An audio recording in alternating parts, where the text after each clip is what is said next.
And I'm trying to reestablish one man, the whole idea of readings that used to be so popular in the 19th century. So here goes. The outlook wasn't brilliant for the Mudville Nine that day. The score stood 4-2 with but one inning more to play. And then, when Cooney died at first, and Barrows did the same, a sickly silence fell upon the patrons of the game. A straggling few got up to go in deep despair. The rest clung to that hope which springs eternal in the human breast.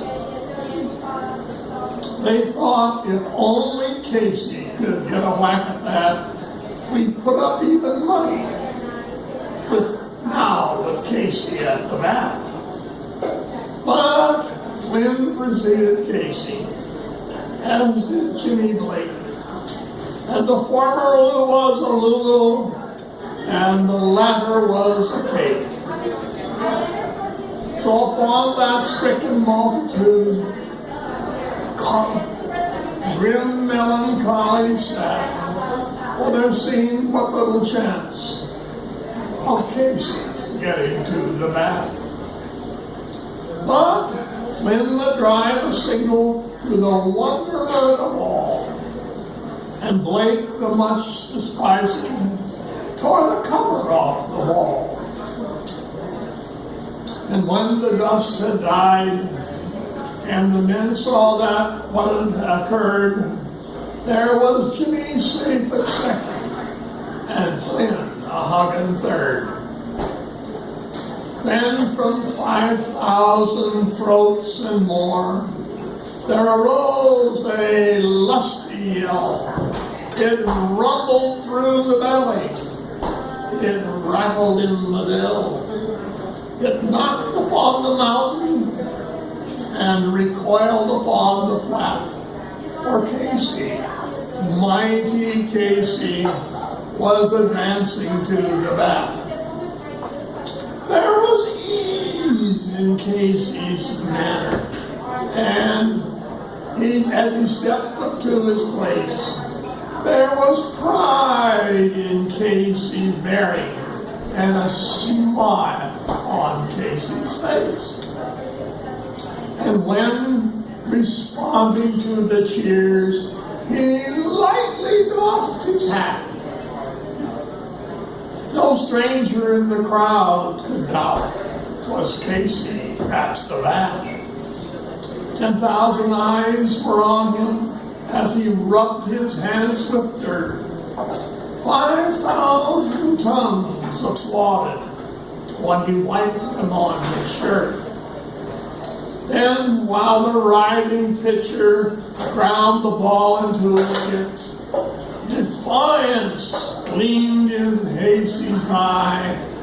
A sneer curled Casey's lip.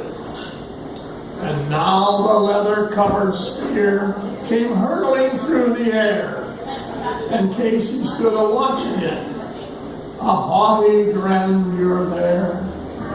Close by the sturdy batsman, the ball unheeded sped. "'Tain't my style," said Casey. "Strike one," the umpire said. From the benches black with people, there went up a muffled roar, like the beating of a storm waves on a stern and distant shore. "Kill him! Kill the umpire!" Someone shouted in the stand, and likely they would have killed him had Casey not raised his hand. With a smile of Christian charity, great Casey's visage shone. He stilled the rising tumult and bade the game go on. He He signaled to the pitcher, and once more the sparrowhead flew, but Casey still ignored it. And the umpire said, "Strike two." "Fraud!" cried the maddened thousands, and the echo answered fraud. But one scornful look from Casey, and the audience was awed. They saw his face grow stern and cold.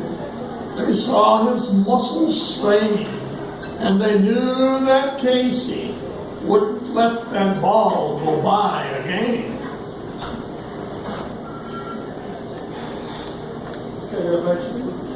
The sneer is gone from Casey's face.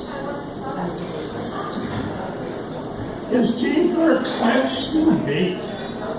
He pounds with cruel violence his bat upon the plate. And now the pitcher holds the ball, and now he lets it go. And now the air is shattered by the force of Casey's blow. Oh, somewhere in his favorite land, the sun is shining bright. The band is playing somewhere, and somewhere hearts are light. And somewhere men are laughing, and somewhere children shout. But there is no joy in Mudville. Mighty Casey has struck out.